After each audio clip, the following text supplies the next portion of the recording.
이번 설 명절은 꽤 연휴가 길었던 것 같습니다. 명절을 잘 보내셨습니까? 네, 여러분들 얼굴을 보니까 잘 보내신 것 같아요. 어떤 분이 이런 말씀을 하시더라고요. 명절이나 특별한 날에 자녀들이 찾아오면 너무 좋다. 그런데 가면 더 좋다 그러시더라고요. 자녀들이 찾아와서 반갑지만 가면 더 좋다.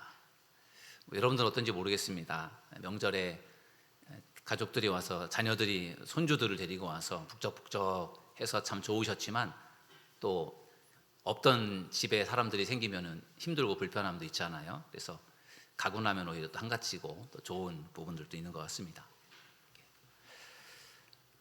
저는 구정 명절에 집에서 테레비를 보는데 아침마당이라는 프로그램에 이호선 교수님이 인생 수업이라는 그런 주제를 가지고 강의를 하셨는데 참 유익한 강의였어요. 그래서 저 혼자만 알기에는 너무 아까워서 여러분들에게도 조금 나눠드리려고 하는데 들어보시겠습니까?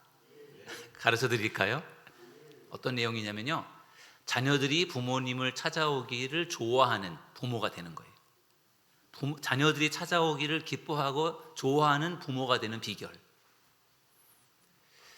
기쁘고 즐거운 마음으로 부모를 찾아오는 자녀들도 있지만 억지로 찾아오는 자녀들도 있고 안 오는 자녀들도 있잖아요. 근데 자녀들이 찾아오면 얼마나 좋습니까? 반갑고. 근데 즐겁게 기쁘게 찾아오게 하려면 그 부모가 해야 될 일이 있다라는 거예요. 비결 3가지를 제가 여러분들에게 가르쳐 드리겠습니다. 자녀들이 찾아오기를 좋아하는 부모가 되는 비결. 첫째, 비난하는 부모가 되지 말라. 비난하는 부모가 되지 말라.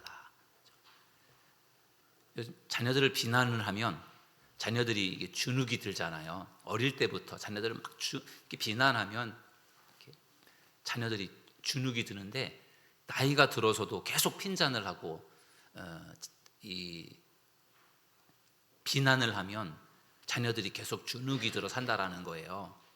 근데 이제 그런 걸 누가 좋아하겠습니까? 자녀들도 이제 세월이 흐르면 자녀들도 나이를 먹잖아요. 부모님이 나이가 많아질수록 자녀들도 나이가 많아지기 때문에 나중에는 서로 같이 늙어가는 부모 자녀가 됩니다. 그런데도 여전히 나이가 많은 부모님이 자녀에게 비난을 하고 그러면은 자녀들이 그거를 누가 듣기 좋아하겠어요. 그래서 자꾸 비난하면 부모님에게 가기 싫어진다라는 거예요. 그러니까 비난하는 것이 아니라 오히려 나이가 들수록 자녀들의 나이도 뭐 40이 넘고 50이 넘고 60이 넘고 70이 넘고 이렇게 자녀들의 나이가 많아지잖아요.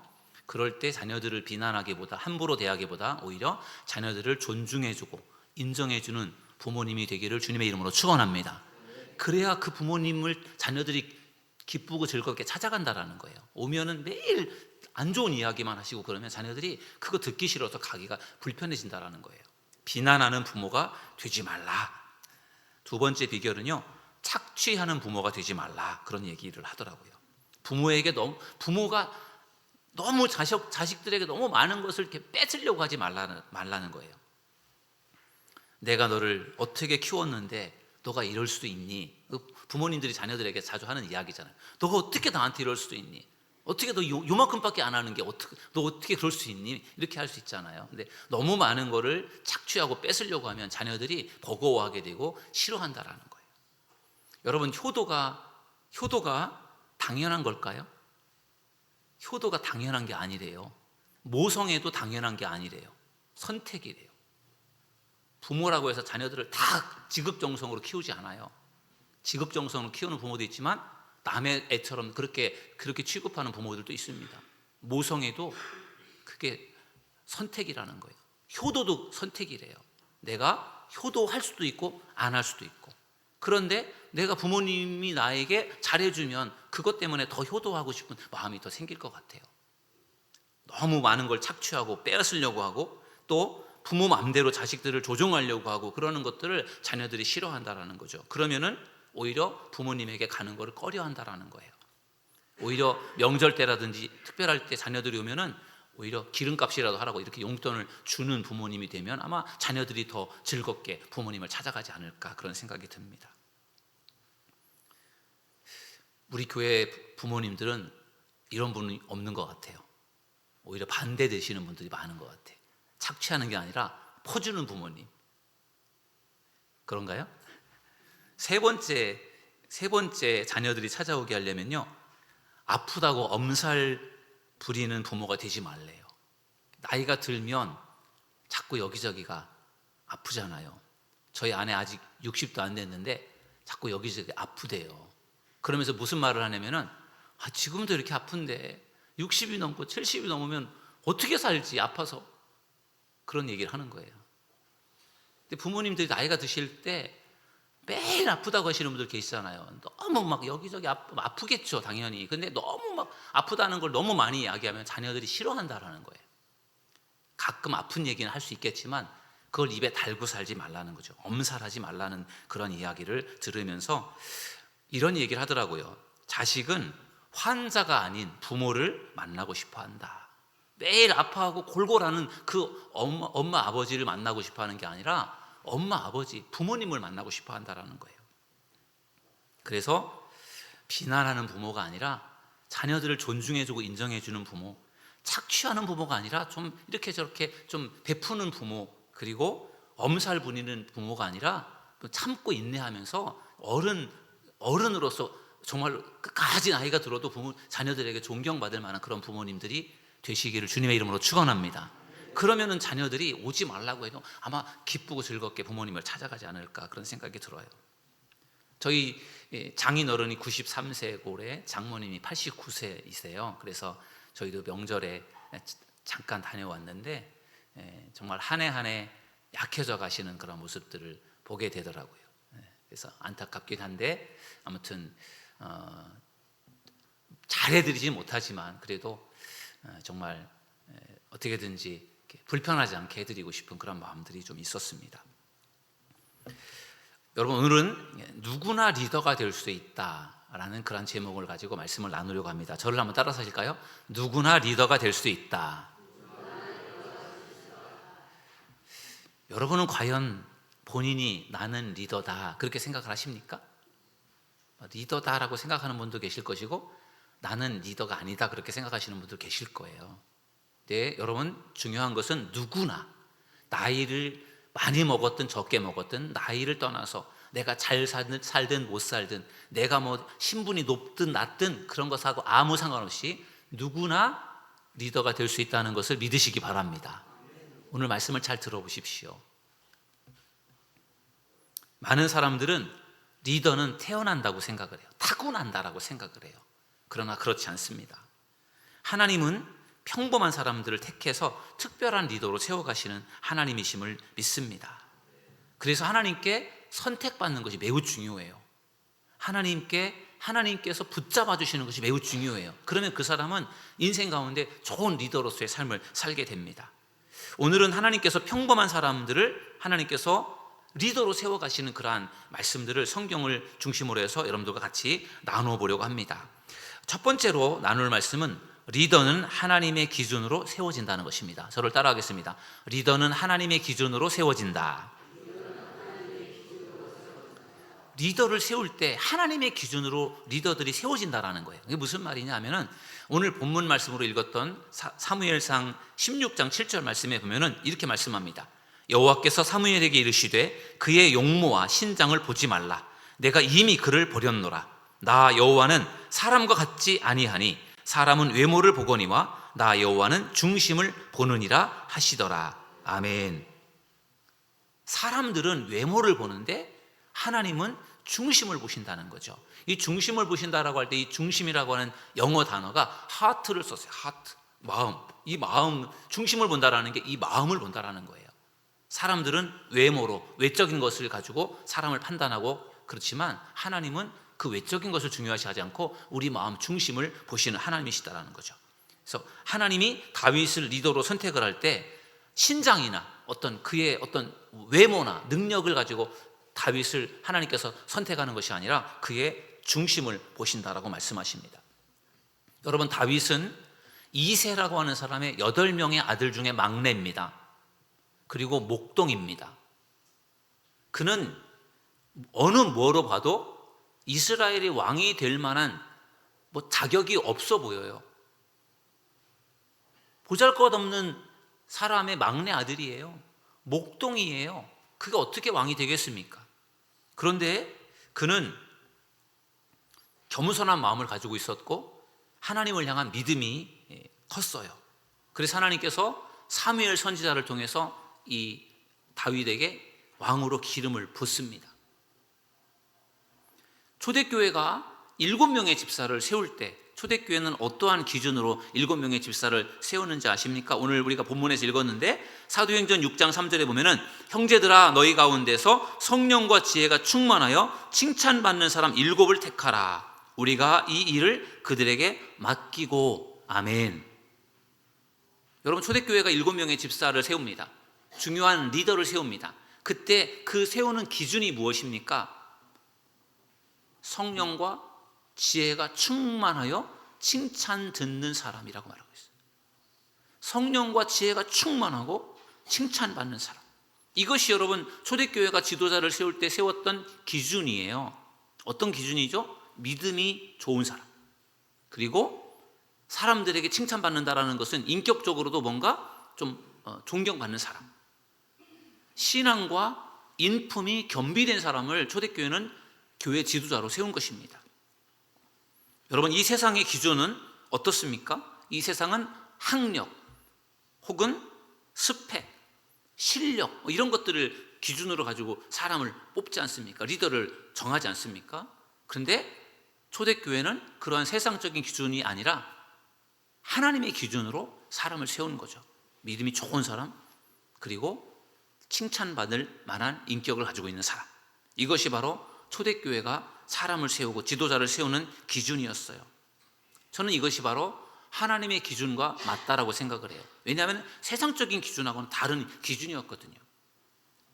예수님께서 승천하신 이후에 제자들과 초대교회는 가룟 유다의 죽음으로 결혼이 된 12명의 제자 가운데 한 자리가 비었잖아요. 그 결혼이 된 그 한 자리를 이제 채우기 위해서 일종의 보궐선거를 합니다.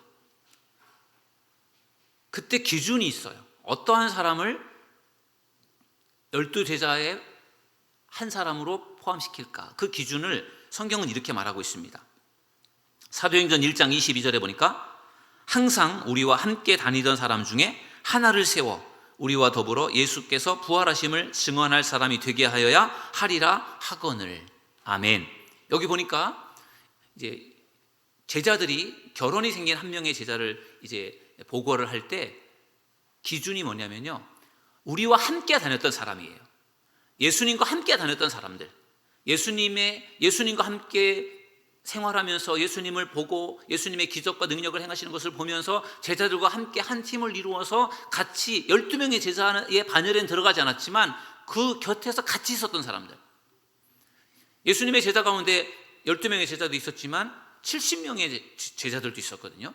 또 그 이후에 120명의 제자들도 있었고 또 많은 사람도 있었단 말이에요. 그 중에서도 특별히 예수님과 같이 있었던 12명의 제자들과 더 가까이에 있었던 사람이어야 자격이 되는 거예요. 그래야만 같은 팀워크를 이룰 수 있고, 그리고 그들이 예수님의 부활을 경험한 자들로서 전할 수 있기 때문에 그런 사람들을 이제 12제자의 한 사람으로 이제 세우는 기준을 세운 겁니다. 우리와 함께 있었던 사람, 그리고 예수님의 부활을 함께 증거할 수 있는 사람, 이것이 기준이었어요. 그래서 그 기준에 따라서 2명을 선발했습니다. 그 2명이 유수도라고 하는 요셉과 마띠아였어요.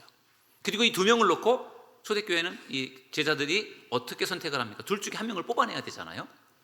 둘 중에 한 명을 뽑아내는 방법으로, 어떤 방법으로 뽑아냈습니까? 제비뽑기를 합니다. 제비뽑기. 두 사람의 이름을 통 속에 집어넣고 그 통 속에 이렇게 휘저어서 그 중에 하나를 선택하는 거예요. 그래서 마띠아라는 사람이 선택이 되었고, 그래서 마띠아가 12명의 제자의 반열에 들어가는 거예요.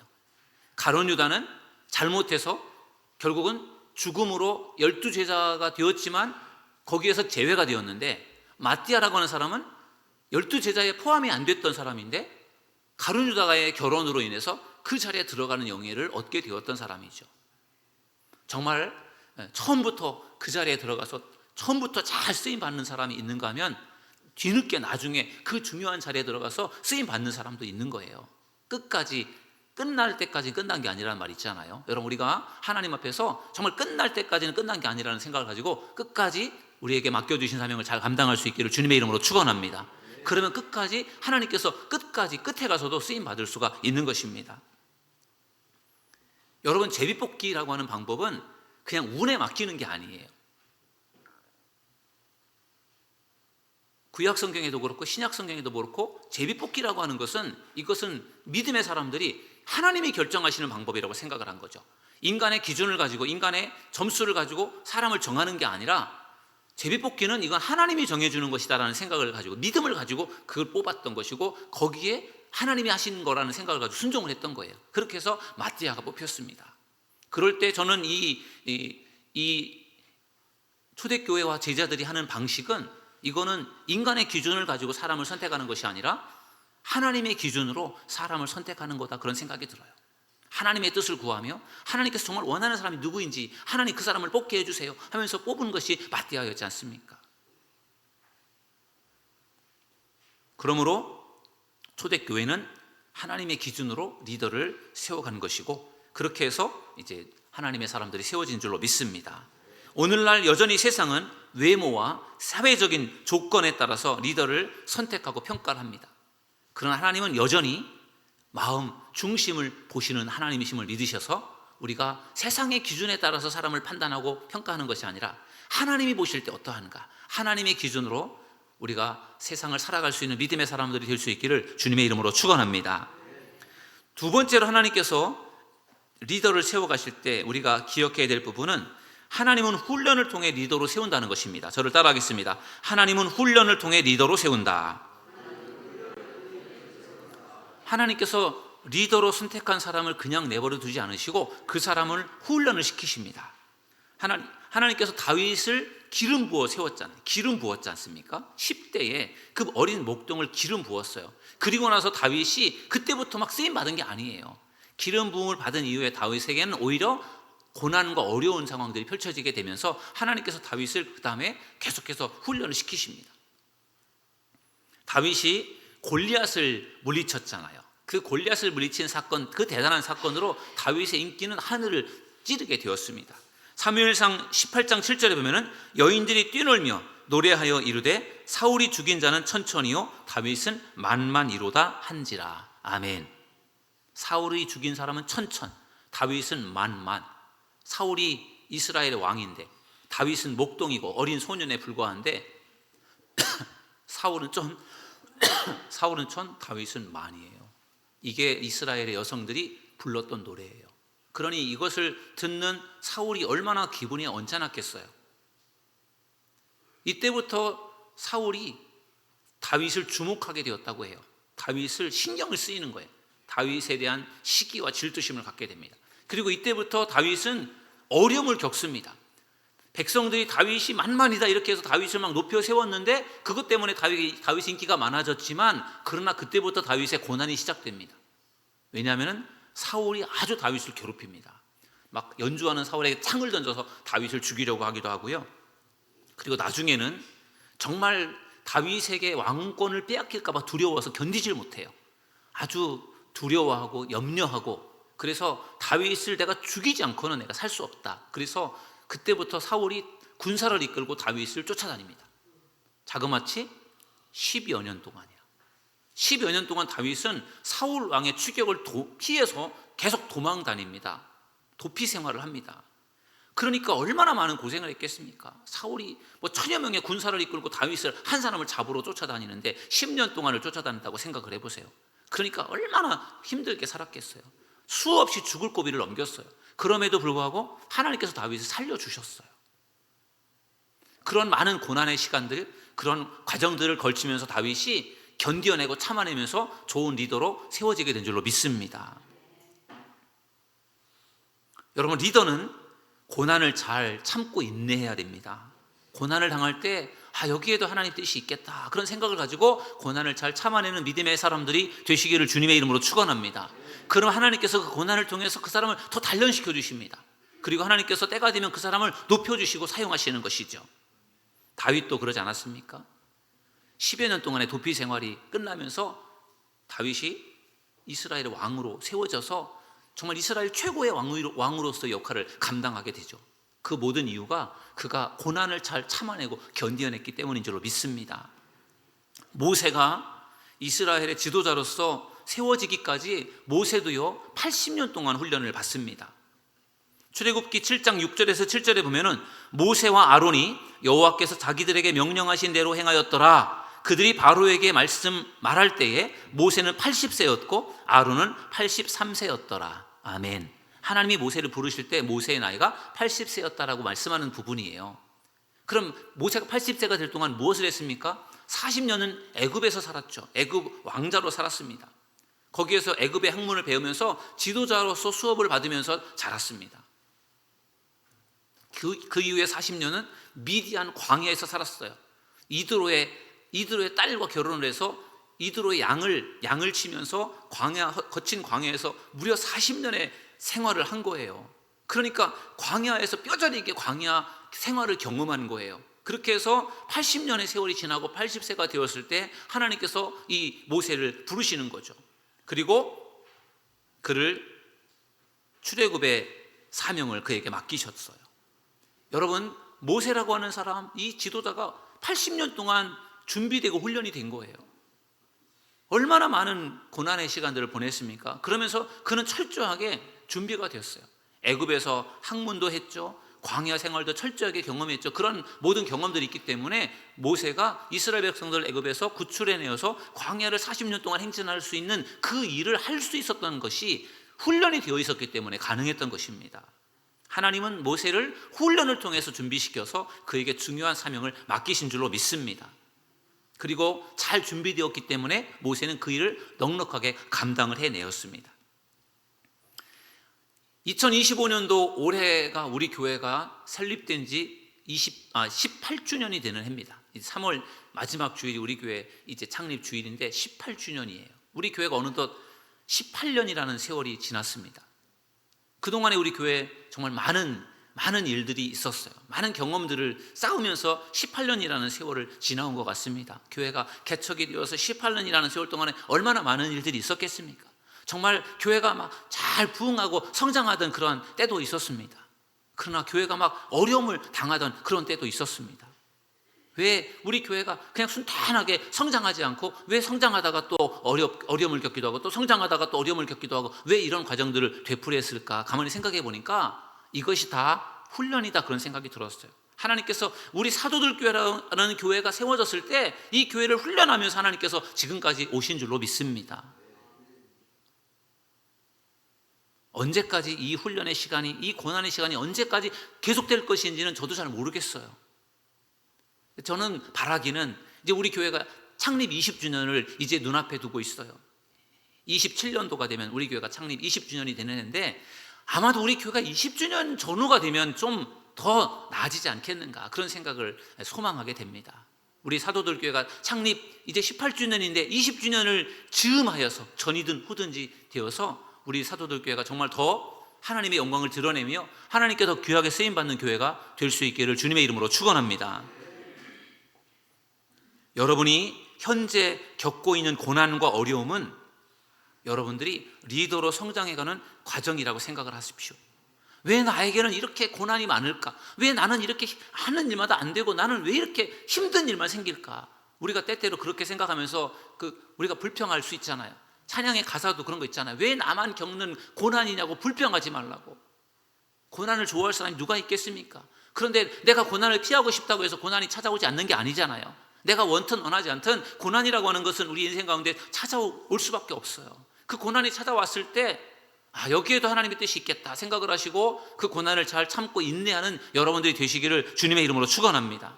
하나님께서 이번에도 또 나를 고난을 통해서 나를 또 단련시키려고 하는구나, 훈련시키려고 하는구나, 그렇게 생각하시고 기도하면서 잘 이겨내시기를 주님의 이름으로 축원합니다.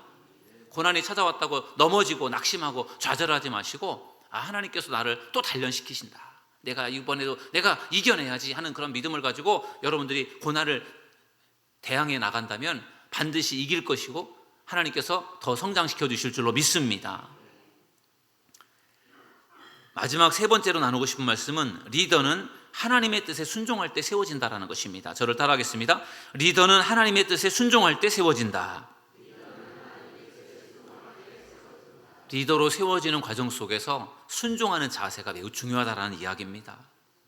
하나님은 순종하는 사람들을 리더로 세우셔서 사용하십니다. 그러나 불순종하는 사람은 하나님께서 리더로 세우지 않습니다. 사울 왕이 이스라엘의 초대 왕이잖아요. 왕이 되었어요. 처음에 왕이 될 때는 정말 순진하고 착하고 그리고 겸손했어요. 그런데 왕이 된 이후에 사울이 자꾸 변해갑니다. 그래서 나중에는 하나님의 말씀 앞에 불순종을 해요. 자기 마음대로 합니다.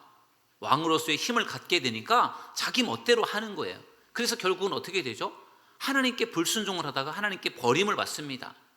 불순종하는 사울을 하나님께서 더 이상 그를 돌보지 않아요. 버리셨어요.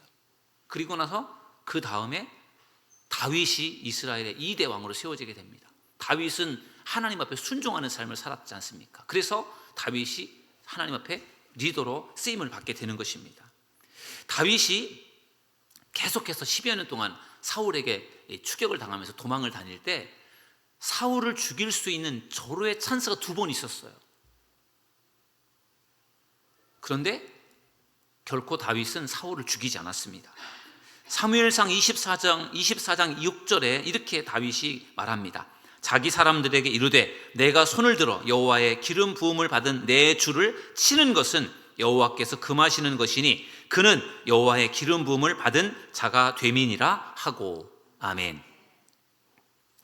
다윗이 사울의 추격을 피해서 도망을 다니다가 엔게디라고 하는 그 아주 골짜기, 산 골짜기인데 엔게디라고 하는 곳에 숨어 있었어요.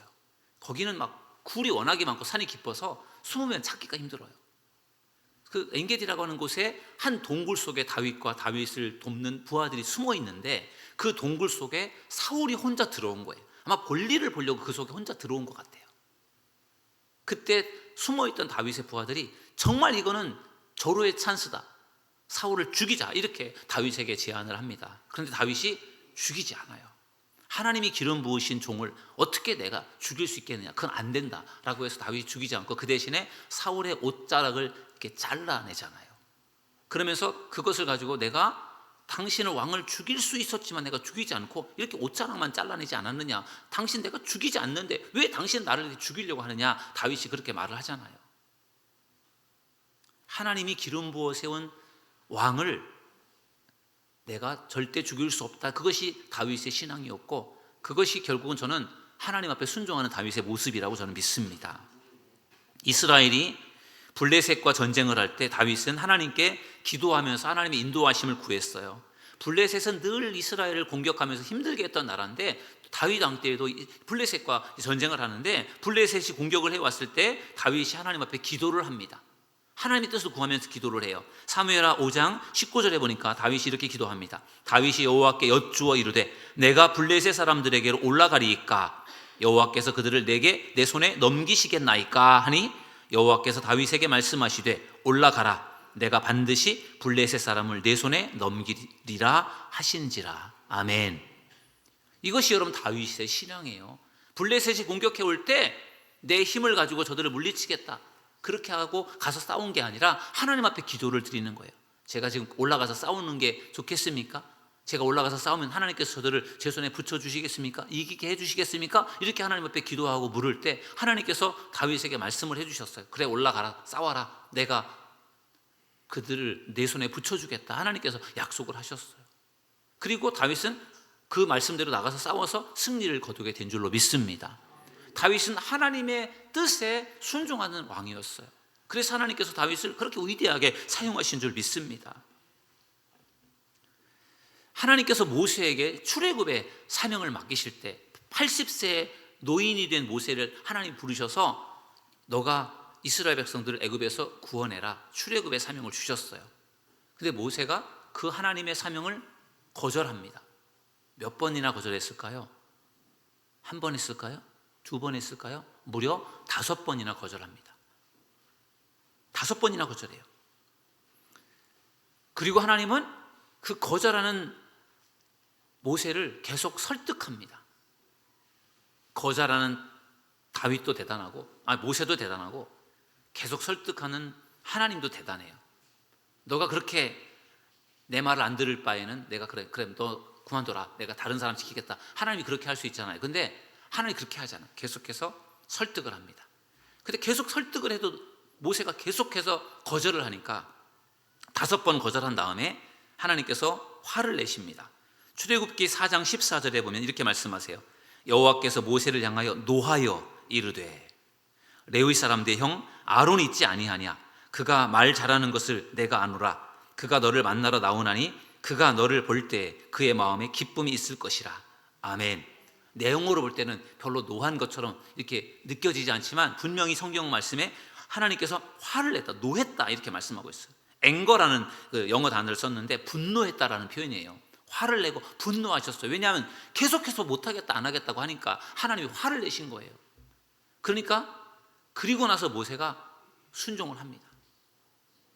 어떻게 보면 억지로 순종을 하는 거예요. 억지로. 왜냐하면 하나님이 화를 내니까 억지로 마지못해 순종을 하는 거예요. 그만큼 모세가 출애굽의 사명을 감당하는 것이 부담스러웠던 거예요.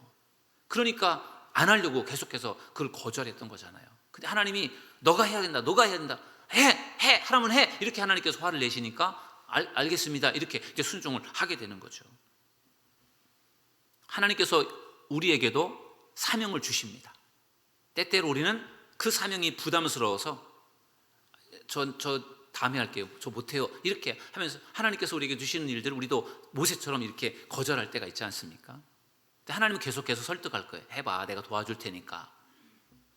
아니 저 못해요. 그러면 나중에는 하나님이 하라면 해, 하나님도 화를 내실 수 있어요. 그러니까 하나님께서 우리에게 뭔가를 맡기실 때 하나님께서 계속 우리를 설득하신다면 그 일에 순종하는 여러분들이 되기를 주님의 이름으로 축원합니다. 하나님이 화를 내기 전에 우리가 순종하는 게 훨씬 유익하지 않겠습니까? 여러분, 모세가 출애굽을 하고 이스라엘 백성들을 이끌고 40년 동안 광야 생활을 했어요. 그 광야 정말 척박한 사막에서 먹을 것도 없는 그곳에서 하나님이 주시는 만나를 먹으면서 메추라기를 먹으면서 그 물도 없는 곳에서 하나님께서 주시는 물을 먹으면서 무려 200만에서 300만 명이나 되는 이스라엘 백성들을 이끌고 40년 동안 광야를 생활했다고 할 때 얼마나 힘든 시간이었겠어요. 그 40년을 무사히 마치고 이제는 이 요단강 동쪽 모압 땅에서 이제는 요단강만 건너면 가나안 땅에 들어가는 거예요. 가나안 땅이 이제 눈앞에 왔습니다. 근데 하나님께서 모세에게 이렇게 말씀하십니다. 모세야, 너는 가나안 땅을 볼 수는 있지만 그곳에 너는 들어가지 못한다. 하나님께서 그렇게 말씀하셨어요. 그 말을 들은 모세가 얼마나 속상했을까요? 얼마나 섭섭했을까요? 아니 내가 지금까지 40년 동안이나 정말 하나님이 시키는 대로 이스라엘 백성도 이끌고 여기까지 왔는데 아니 제가 가나안 땅에 못 들어간다니까 말이 됩니까? 하나님께 반항을 한다라든지 때를 쓰지 않았어요. 그냥 순종합니다. 그래서 모세는 가나안 땅에 들어가지 못하고 느보산에서 죽어요. 그때 모세가 아파서 죽은 게 아니에요. 그가 눈도 흐리지 않았고 건강했어요. 아파서 늙어서 죽은 것이 아니라 건강했지만 그의 사명이 끝나서 죽은 것이었습니다. 하나님 앞에 때를 쓸 수도 있고 나 들어가게 해달라고 그렇게 말할 수도 있지만 하나님께서 안 된다고 말씀하실 때 모세는 그대로 순종을 했습니다. 그것이 바로 모세의 순종이었습니다. 아름다운 모세의 리더의 모습이라 저는 생각합니다. 오늘 저는 여러분들과 누구나 리더가 될 수 있다라는 말씀을 나눴어요. 누구나 리더가 될 수 있다. 그 이유는 하나님이 세우시기 때문인 줄로 믿습니다. 하나님이 세워주시면 누구나 될 수 있어요. 다윗이 이스라엘의 왕이 될 줄 누가 알았겠습니까? 2세 막내 아들 목동이 왕이 된다는 것 상상도 할 수 없는 일인데 하나님이 세우시니까 그게 된 거예요. 그리고 하나님은 훈련을 통해서 리더를 세워가시는 거죠. 하나님이 시키시는 훈련을 우리가 잘 받으면 우리는 누구든지 좋은 리더, 지도자가 될 수 있습니다. 그리고 하나님의 말씀 앞에 순종하는 사람이 좋은 지도자가 될 수 있습니다. 오늘 누구나 리더가 될 수 있다. 이 말씀을 여러분의 마음에 깊이 새기셔서 2025년 새해에 더 좋은 리더로 세워져서 하나님께 영광 돌리고 쓰임받는 저와 여러분 모두가 되기를 주님의 이름으로 축원합니다. 우리 시간 찬양하시고 함께 기도하는 시간을 갖겠습니다. 주가 보이신 생명의 길, 우리 함께 이 찬양 불러보겠습니다.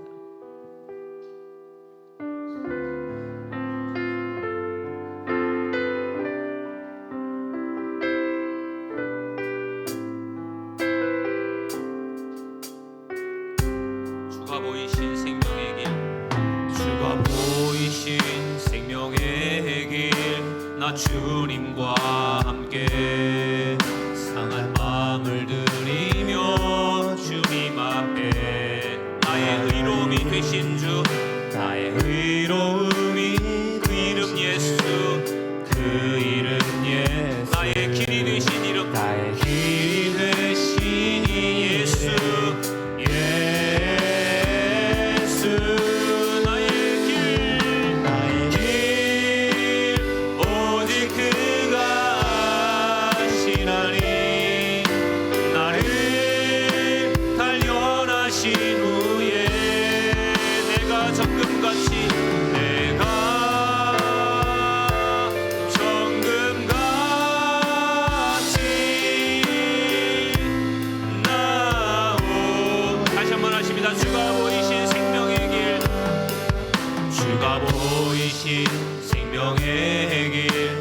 주님과 상한 마음을 드리며 주님 앞에 나의 의로움이 되신 주, 나의 의로움이 되신 주, 그 이름, 나의 길이 되신 이름, 나의 길이 되신 이름 예수, 나의 길 오직 그가 하시나니, 나의 길 오직 그가 하시나니, 나를 단련하신 후에 내가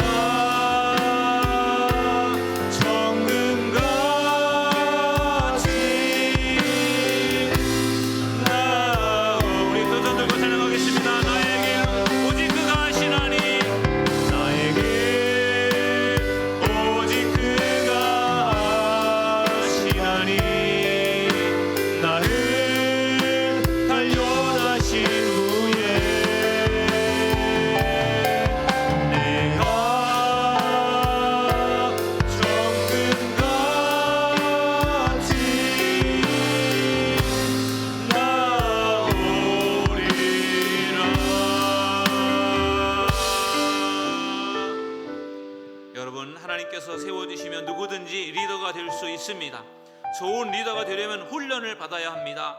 고난이 찾아와도 참고 인내해야 합니다. 하나님의 뜻대로 순종해야 리더가 될 수 있습니다. 이 시간 우리가 좋은 리더가 될 수 있게 해달라고, 이 시간 우리 어떠한 고난이 찾아와도 잘 견뎌낼 수 있게 해달라고 주여 한번 부르짖고 통성으로 기도하겠습니다. 주여, 주여, 주여, 주여, 주여, 누구든지 리더가 될 수 있다고 했습니다. 주님께서 붙잡아 주시면, 주님께서 선택하시면 누구든지 리더가 될 수 있습니다. 하나님께서 다윗을 선택하여서 목동인 다윗이 이스라엘의 왕으로 그가 쓰임을 받게 됩니다. 하나님께서 모세를 부르셔서 출애굽의 지도자로 모세를 사용하셨습니다. 하나님의 보내시오 우리도 하나님 더 하나님 훈련받고 준비되어 하나님 앞에 기업에 쓰임받는 우리 리더가 되기를 원합니다. 하나님 남녀노소를 불문하고 하나님 우리가 더 좋은 리더가 되기 원합니다. 좋은 믿음의 리더가 되게 하시고 좋은 믿음의 성도가 되기 원합니다. 성령과 믿음이 충만한, 믿음과 성령이 충만한 우리 성도들이 다 되기를 원합니다. 주여 역사하시고 축복하여 주옵소서. 성령께서 이 시간도 함께하여 주시기 원합니다. 우리의 간절한 기도를 주님께서 들으시고 응답하여 주시기 원합니다. 주여 역사하시고 축복하여 주시옵소서.